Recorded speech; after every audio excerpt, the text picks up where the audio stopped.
What's going on, everybody? My name is Japes, and welcome to another episode of Head to Head 214, where I'm playing head to head, making my way to FIFA 14, which is still kind of close. Kind of close, kind of far though, a little bit farther than I think most of us would like. But I used Arsenal in the last squad, and I apologize. There was just this massive delay in the audio and the video, and I think I've sorted that out finally. Yes, I think it's going to be right on point this time, so that's thumbs up and happy days for that. So I'm going to be using Aston Villa this time, and I'm going to break it up into highlights. So I think I'm going to actually use Aston Villa, and then I'm going to play a game with Chelsea as well. So I'm going to get two teams into this episode. But the first one's going to be Aston Villa, and I haven't looked at their team at all. Some of you guys know I'm colorblind, so I always pick kits that work there that are bright generally, or I try to. So I'm not overly familiar with this squad. I know Villa didn't have the best of seasons, so this could be interesting. Delph's pretty quick. Weiman's pretty quick. So their attack is really quite good. Okay, so they have a decent... Okay. Oh, wow. Okay, so we've got some players on the bench that could do some work for us here.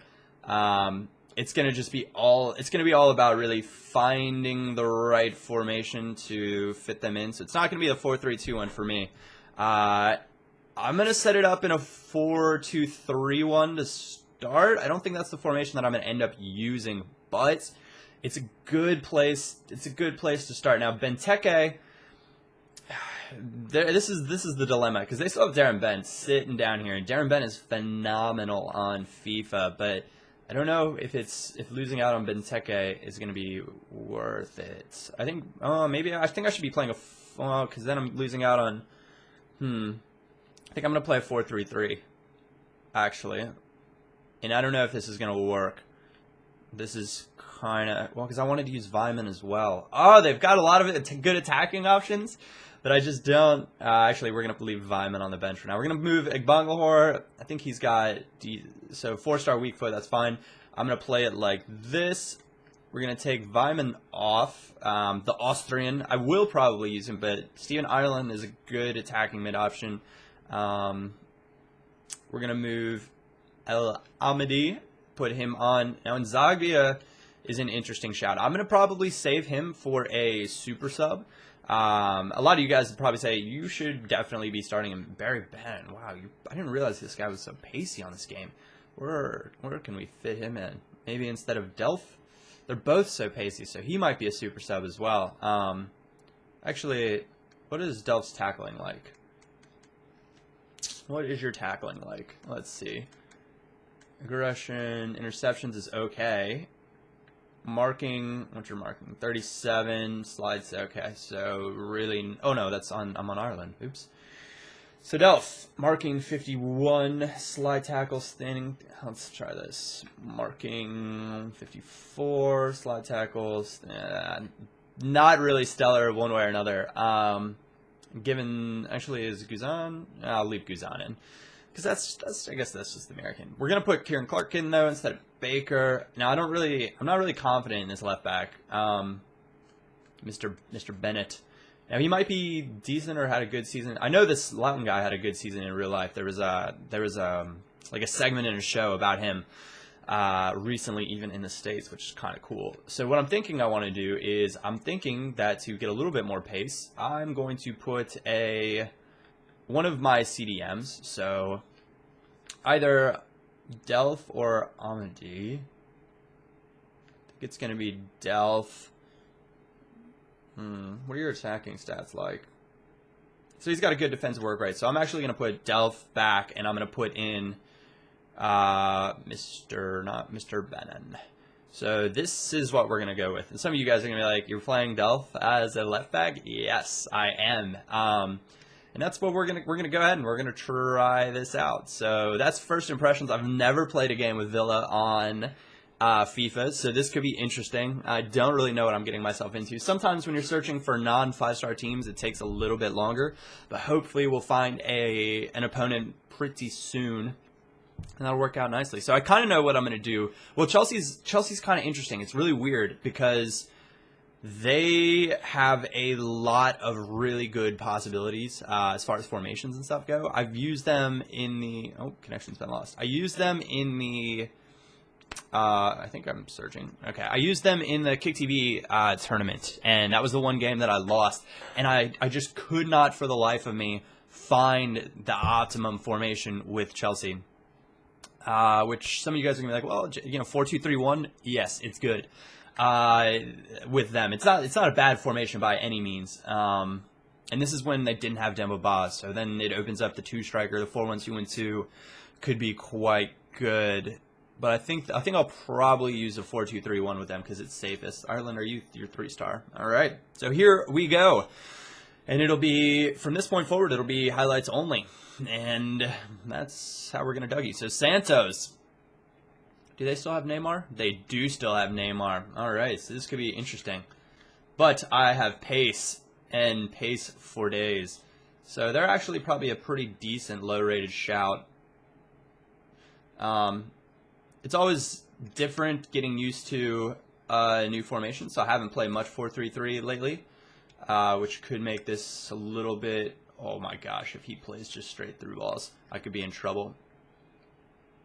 But I'm not. Happy days. Oh, Bangalore on the wing. Bangalore on the wing. That pace. That pace is so troll. Ah, come on. Benteke, please. Please. Oh, Ireland. Over here. There it is. I'm going to sweat this. I'm going to sweat it. And that's the goal. That's 1-0.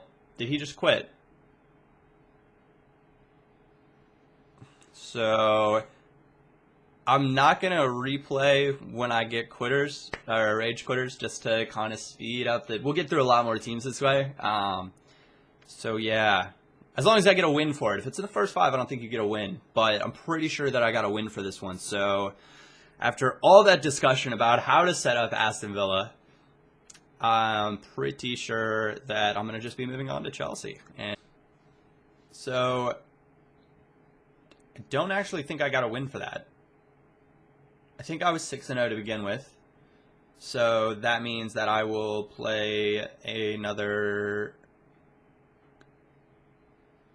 Should I play another game with them? I don't know. I think it's got to be the rules has to be if I get the win or if I get the loss.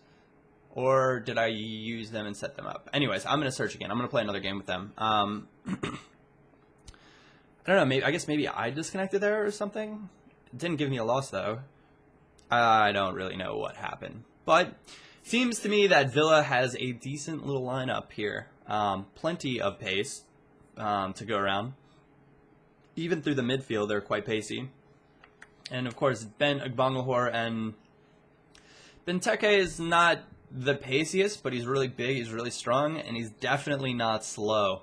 So their front three, the way this is set up. Now I could have gone with that left forward, right forward setup as well, and that might have been good to kind of spring forward Ben, who I'm using as a left wing, and Bangalore, who I'm using as the right wing.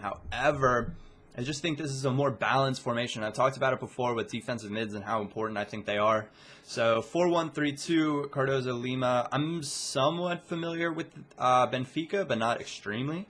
Who knows? This could be AA9 skills. Oh, I should have put on the yellow kits, but it's not. Well, actually, I don't know yet. He hasn't shown himself. Oh, yeah,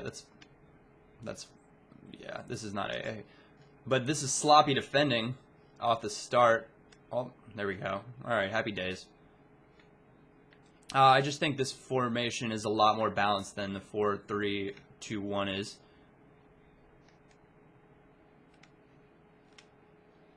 Oh, my passing. Oh, Benteke, please. Oh, don't be risky like that. Don't be risky like that. Why would you do that? Oh, so that's why I put it in the air. Even if he put that in the air to the guy right in front of him, he would have been able to just head it straight back to goal, and it would have been okay. But now he's got himself a big, big hole to get out of. There we go, Bangalore. Bent. Back to Bangalore. The pace. Near post OP.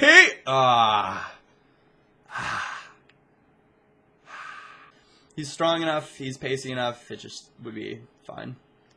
So I don't want him to make that pass is the one I was worried about. Oh! Okay.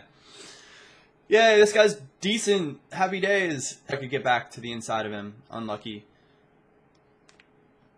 So the Delph experiment is working wonders right now.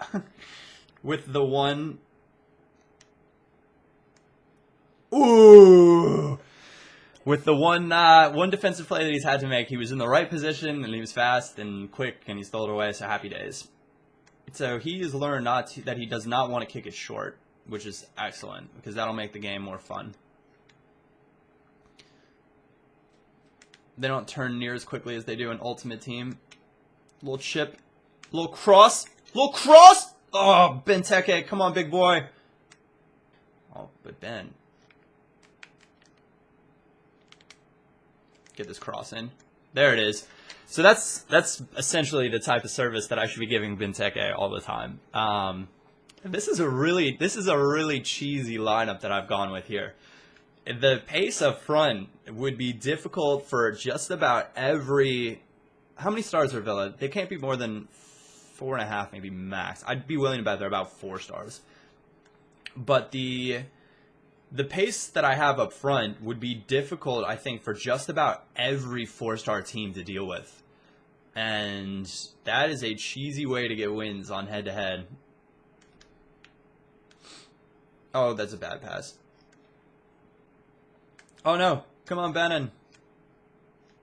Atta boy. Oh, I'm going to go offside trap, see if I can get him. Yes, got him. So you see that run top of the screen at Bangalore. No! Oh! No! Yes! No! Yes! No! Ah. All right. First half in the books, 2-0. I'll take it. The first goal was really sloppy from him. I don't know if he wasn't paying attention. Early start to the game. I don't know. He wasn't quite in it. But he gave that up really sloppily. Second goal, just cheesed it out, essentially, with Villa bursting down the line with Bent and crossing it into Benteke, who is just seemingly a monster. I could put on Inzagbia to... where would I put him? Ireland's doing a really good job. I don't know where I'd fit Inzagbia into this lineup, because I don't want to take out Bangalore because his pace is too... Actually, I will take out Bangalore. It's not like Inzagbia is not fast. He's actually extremely fast. But I just don't know exactly where I fit him in. The smart thing to do probably would have been to play Inzagbia out on the left wing, and then... Or Bangalore on the left wing, and then bring on either Bent or Benteke, whichever one I didn't start, as a sub. And allow them to, I don't know, just absolutely destroy his tired defense for the last 20-30 minutes of game time. Stephen Ireland. Stephen Ireland. He's all over me. He's all... Ref! The turn from... That pass! Oh! I think the goalkeeper just died, because that was a full swing. Whoa, what a ball. Holy ball. Oh, he's not going to get it. That's unlucky, because that was a ridiculous pass. So I just broke my own rule, and I didn't look out wide, and I put it on the ground. I could be in trouble here. What am I doing? Yes, Delph, you monster. New left back. GG. Happy days. No. So I'm going to run to it. Auto cancel. Run. Oh my gosh. Get out there. I saw Ben all by his lonesome and made a mistake of not looking where his attacking players were. So if you try to kick it out quickly and you fail... Oh. So Bangalore again. If you look down at the bottom of his radar, it's my 3 ultra pacey attackers on his not so quick center backs and defenders. Which means that I'm going to get free just like this. And I'm going to cheese it again, because that's the kind of guy I am. 4-0, and I don't know. I like scoring goals. For me, sometimes it's fun to go for like the extravagant, but in that situation with Bangalore, I guess the smart thing to do would have been to test and see how good his left foot actually is in head-to-head as far as finishing goes. But like, I don't know. For me, I always like taking... the option, oh my gosh, he's brought a lot of guys forward now. Do you see how many guys up he has? So this is just going to be counterattack after counterattack. I'm going to flick the stick just to get the boost. Inside. Inside. Bang. That's the dagger, and I wouldn't be surprised if he quit out on that. Generally, I like taking the option. Now, this is like contradicting, though, because that's not always the case. But if I'm in a situation where I don't know what to do, and it's on the player's weak foot, I tend to just cut it back, because I feel like that's what the pros would do. And obviously, if FIFA is not like that kind of gameplay, but if I ever do play competitive FIFA again, sometimes those habits are really good to have, to not try to do the skill move. I think that's that's something that a lot of people transitioning from a lot of skillers are really, really good players, but they don't take. I'm gonna head this back to the keeper. Oh my gosh, that was not back to the keeper. They don't always take. A Gonghor is gonna be free, or Benteke is gonna be free. I'm gonna try to score this with him. Okay. Okay. So, yeah. Yeah. There's that. But they don't take the safe for sure option, because it's not like the pretty option. And so when they get into like the tight games, oh, what the heck? That was weird. They get into tight games, they don't know what to do, and they end up losing and getting frustrated. So I should have taken a touch right there, and then I could have played that pass. It's kind of one of the things with lower skilled players. You just have to play a little bit slower to get the ball under control, but they can all still make the passes. They're just not always as like crisp. I mean, the Fabian Delph experiment, I dare to say it's worked out. I would say it's worked out. The left back Delph. Oh, that flick! That would have been such a nasty goal. Oh, I'm so disappointed for him that he didn't score that. Oh, that was ridiculous. I just didn't see him doing that. He hadn't done any sort of skill the whole game or tried anything like that. So I just didn't think that he would go for it then. I'm going to hit this volley. Bang! Ooh. Ooh. I was so disappointed for him that he didn't get that one at the end. That would have been awesome. All right, so we are 5-0, not too shabby. I think we might be getting a message, but that's neither here nor there. And we're going to be using Chelsea for the next match. Alright guys, so that was Aston Villa, and I said in the beginning of the episode that I was going to do Chelsea in this one as well, but that ended up being kind of a long episode. I'm trying to figure out the right balance for these, but I really enjoyed doing them. So if you did enjoy it as well, let me know in the comment section. Chelsea will be out, I think I'll actually probably put it up later today at some point. So you can stay tuned for that. Hit me up on Twitter if you want to see that as well, at AirJapesFIFA. Until then, my name is Japes, and I will catch you all next time.